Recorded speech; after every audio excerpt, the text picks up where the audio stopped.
why is realizing that you don't know something good for you? That's a good question. Someone will ask, why should I watch this video that doesn't sound good to me already? Well, I would say first, please hold on a little bit. There's a very, very good reason. I'm going to explain you very soon.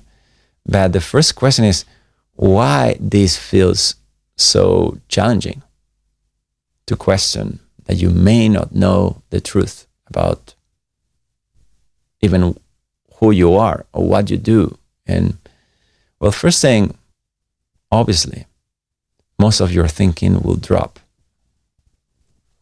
because most of the thinking that will cross your head is based on a judgment.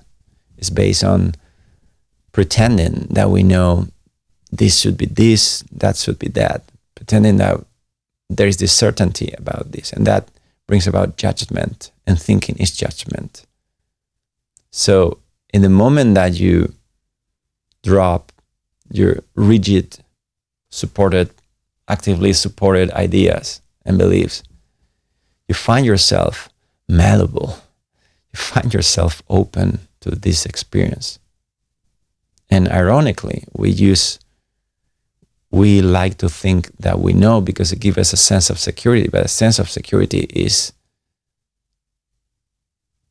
dead. It's a boring life. It's knowing what's going to happen tomorrow exactly. It's like having a boring life already, right? In a way that if you try to control everything, we live in a mechanical universe. And that makes sense because as we are sort of evolving from a survival animal mechanism, and we all have been grown up in this culture where you are on your own. You have to make yourself happy, and you have to find shelter, food, and reproduction capabilities. So in coming from there, which will probably account for most of our society, it doesn't make much sense to admit that you don't know. It brings you a sense of uncertainty. But when you do it honestly, when you're really looking for the truth, it brings a sense of freedom. It brings a sense of fulfillment, because you're relief from a lot of things, a lot of lies you were trying to keep going in your life. We're trying to support this rigid mentality about this, about that. We even judging someone, like complaining about this, it takes a rigid position. That is, it feels wrong because it is a lie, and we know it, but we don't want to admit it, because admitting that we don't know if this thing that happened is good or not, it makes us feel vulnerable. But unfortunately, we need to feel vulnerable to be able to feel this moment. And this moment is all that we have. So if we miss this moment, because we get locked and trapped in our judging thought, then we are not able to appreciate aliveness, this. And ironically, we lose everything. Just coming to my mind this biblical passage where Adam and Eve eat the fruit of knowledge or something like that. And knowing is really exactly to the point. And also coming to my mind, Socrates, which is attributed the saying that I know nothing. And honestly, when I first exposed to this thing, I said, this doesn't make any sense. How not knowing could be something good? Well, my only answer to that would be like, would you try it? Would you try to be spontaneous and not knowing what you're going to do today? I mean, you may need a plan for practical reasons, but what about just flowing? What about just going along with it, but not knowing how things should just come out, and not knowing what people are going to do, and just keeping yourself in this sensitivity to the world? That is actually fun. That's the definition of fun. Think about a fun moment in your life. How you make something fun. The moment that you try to make it fun, it's not fun anymore, right?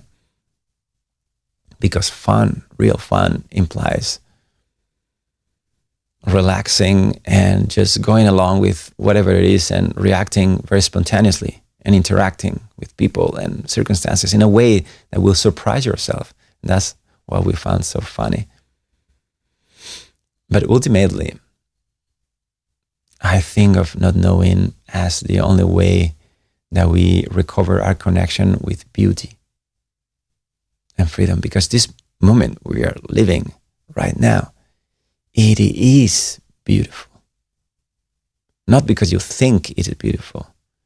You cannot think something into beauty.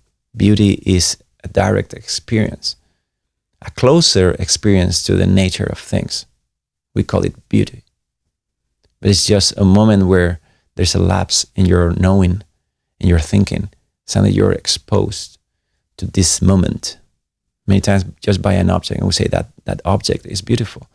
But if you keep pursuing, you keep immersing yourself in the experience of being open and not knowing, you, at some point, after maybe a detox time, because your mind is going to fight with these ideas very hard. I imagine that most people are not even watching this video at this point. So if you're definitely, I would say you're an honest person, honest on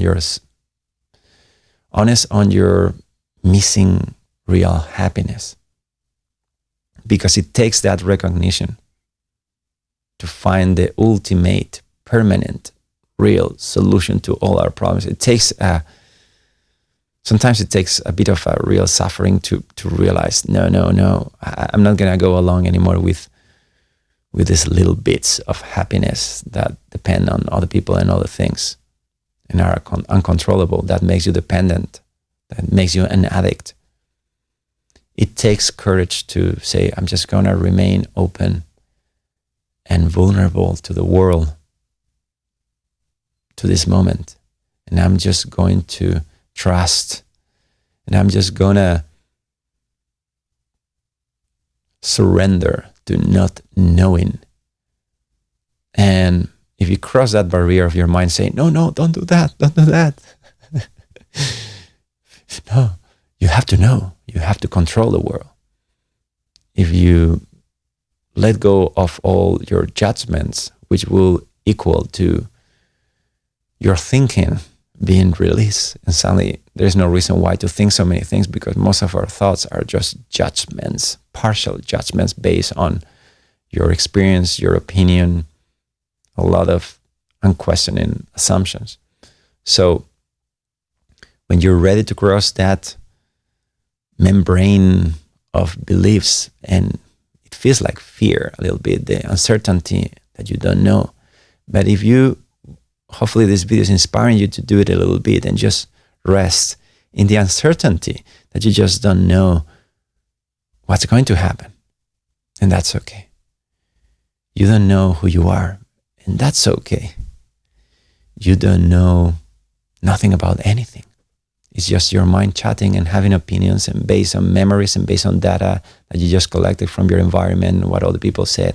What if just for a second just experience this moment with innocence, without making assumptions, without going back to your past to know, and just remain open like a flower to your experience. In this, your mind goes in awe. There is openness, there is stillness, a vibrant space in which this moment is appearing, and you can recognize that this moment is always like that, and only a thought, having an opinion on something, could take you out of that ultimate balance in your freedom. Only thinking that you know what should be happening, what we normally think as willpower and motivation and a lot of things, no, that's actually just going back to the same problem. Just going along with what's happening in an open fashion. it gives you freedom. And you know this because you can see kids and you can remember what it is to have fun. Do you remember what it is to have fun? If you remember that moments, you will see that you weren't really planning on having fun. It just sort of happened. Because to have fun, at least to some extent, you need to be surrendering to what's happening and not making rigid ideas about how things should be. So you're just interacting on the go with people, with things that are taking you out of this constant judgment, complaining, this mental chat that we have the illusion of not being able to go beyond it. But it's so important that we question what we know, because that's one of the bulletproof ways you would be able to know what is called in an ultimate meaning, the truth. And I'm not referring that to something that you could express with words. What is truth? What is the truth? It is something that has always been and will always be. So it doesn't need you to defend it, to convince anyone about it, not even yourself. You just need to rest on it, to rest on the peace that everything is already as it has always been. And that is peace. That's the definition of peace. Stop fighting, stop controlling. Just for a second, just rest. And you're sensitive, so you're not in denial. You're not taking a drug and closing your eyes to life and denying. No, on the contrary, you're just ready to experience and ready to see and ready to respond accordingly to the situation. So yes, your mind will talk, and some of the thoughts are useful in a practical sense. So you may need to eat food, you may need to pay your bills, but that are not ultimate truths. And I know some people are going to think, okay, my God, the truth is that the sun is rising up every day, and the truth is that we're living on Earth and we're living on this year. And just for a moment, I would say, okay, don't start from there. If that doesn't make sense to you, and you think that doesn't make sense, that is okay. I'm suggesting you to start with the real parts of your mind that are causing you suffering. Start from there. Start from the assumptions on the reasons why you're not happy now, the reasons why you're not fulfilled, the reasons that make you think that this is not the best day of your life. The reasons why we complain.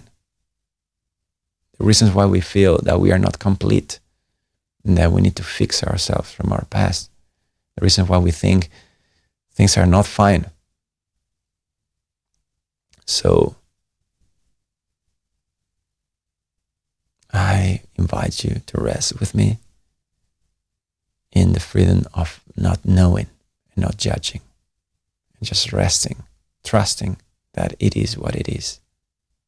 And that's always okay. And may you find beauty and peace in the open state, the beginner's mind, they call it in Zen, of just being experiencing this moment fully, without judging, without thinking, just experiencing.